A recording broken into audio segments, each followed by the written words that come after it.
حضرت حکیم الامہ بڑے بزرگ تھے, ان کے پاس ایک شخص آیا مرید بن کے نا, ایسے تواضع سے بیٹھ گیا. بھائی ایک علماء کا احترام ہوتا ہے, نارمل طریقے سے آؤ, عزت احترام سے بیٹھو, بس ٹانگیں نہ پھیلاؤ ان کے سامنے, بس ہو گیا کہ احترام اتنا کافی ہے. وہ کچھ زیادہ ہی ایسے جھکا جا رہا ہے. حکیم الامہ نے ڈانٹ دیا اس کو, بولا تو کیا مجھے فرعون بنانے آیا ہے؟ اتنا ادب کر رہا ہے, ایسے جھکا جا رہا ہے جیسے میں تیرا, یعنی میں اپنی ورڈنگ جیسے میں تیرا کیا ہوں, کہ تو خدا ہوں, کوئی بھگوان ہوں تیرا, میں کوئی معبود ہوں. آرام سے بیٹھو جیسے سارے بیٹھے ہوئے ہیں. تو یہ جو اتنی تواضع اختیار کر رہا ہے نا, یہ شو بازی کے لیے ہوتی ہے نا. بھائی نارمل جیسے سب جتنا احترام دیتے ہیں علماء کو, آئیں تمیز سے بیٹھ جائیں. اتنا ہی جھکائی جا رہا ہے, اس کا مطلب یا تو یہ ایجنسی کا آدمی ہے, ہاں خفیہ ایجنسی کا ہے, انکوائری کے لیے آیا ہے, پکڑوانے کے لیے آیا ہے, اور شو یہ کر رہا ہے کہ میں آپ کا بہت زیادہ عقیدت مند. ایسے لوگوں سے ہمارے بھی واسطے ہوئے. بہت زیادہ عقیدت, میرا جھوٹا پی رہا ہے, اور جو پلیٹ میں کھانا بچ گیا اس کو انگلیوں سے چاٹ رہا ہے. اتنے تو آج بیٹا باپ کا ایسا احترام نہیں کر رہا ہوتا.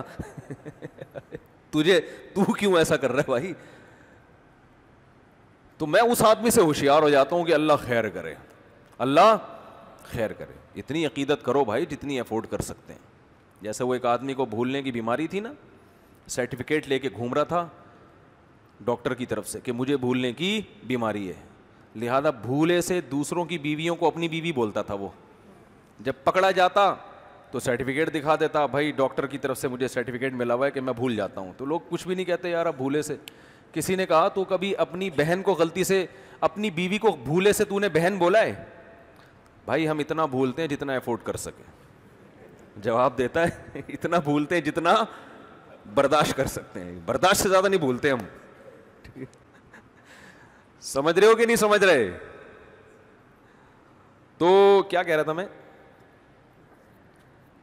جو ابھی بھولنے پر بات آئی وہ کہاں سے ہے؟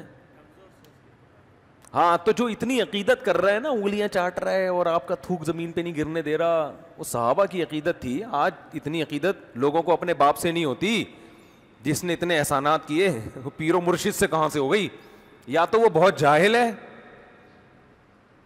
یا یہ کہ 2 نمبر آدمی ہے. تو نارمل رہنا چاہیے, نارمل. بس ملو آرام سے, السلام علیکم, 2 ہاتھوں سے ملو. یہ جو حدیث میں آتا ہے ایک ہاتھ سے مصافحہ, وہ ایک ہاتھ نہیں ہے, وہ دونوں ہاتھ ہیں, کیونکہ ہاتھ اس میں جنس ہے. جیسے قرآن میں آتا ہے نا, ان السمع والبصر والفؤاد, دل سے بھی سوال ہوگا, آنکھ سے بھی سوال ہوگا, کان سے بھی. تو دونوں آنکھوں سے ہوگا, یہ ایک آنکھ سے ہوگا؟ دونوں آنکھوں سے. تو بخاری کی جو حدیث ہے نا, ہاتھ سے مصافحہ کیا, وہ ہاتھ اس میں جنس ہے کہ اس سے مراد دونوں ہاتھ ہیں. اور ویسے بھی یہ عجیب سی بات ہے کہ نبی کا ایک ہاتھ ہو اور عبداللہ بن مسعود کا بھی ایک ہاتھ ہو.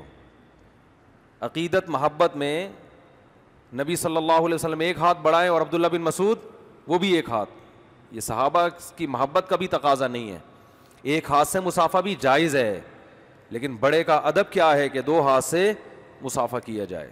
تو حدیث میں ایسی کوئی صراحت نہیں ہے کہ وہ ایک ہی ہاتھ تھا, ید تھا, ید اس میں جنس ہے. اسی وجہ سے اسلاف اور جتنے بھی اہل اللہ ان کا تواتر رہا ہے کہ ہمیشہ مصافحہ دونوں ہاتھ سے, لیکن بہرحال ایک ہاتھ سے بھی جائز ہے, کوئی حرام ناجائز نہیں ہے. بعض لوگ تو غلو کرتے ہیں کہ دوسرا ہاتھ باقاعدہ پیچھے لے کے جاتے ہیں, ایسے کرتے ہیں, یہ شو کرنے کے لیے کہ ہمارا مسلک ہے ایک ہاتھ سے مصافحہ کرنا ہے. تو بھائی آپ کا مسلک اگر ٹھیک ہے ایک ہاتھ سے ہے تو یہ ہاتھ نیچے چھوڑ کے یوں بھی کر لو. یہ چڑھا کیوں رہے ہو کہ یہ والا نہیں استعمال ہوگا؟ یہ غلو ہو جاتا ہے پھر. تو غلو دونوں طرف ہے, میں نہیں کہتا ایک طرف ہے. ایک صاحب نے کہا کہ ایک ہاتھ سے مصافحہ اس لیے جائز نہیں ہے کہ اہل حدیث کا شعار ہے. یہ بھی غلو ہے کہ اہل حدیث کوئی کافر تھوڑی ہے کہ ان کا کوئی شعار ہے تو آپ کے لیے وہ حرام ہو گیا.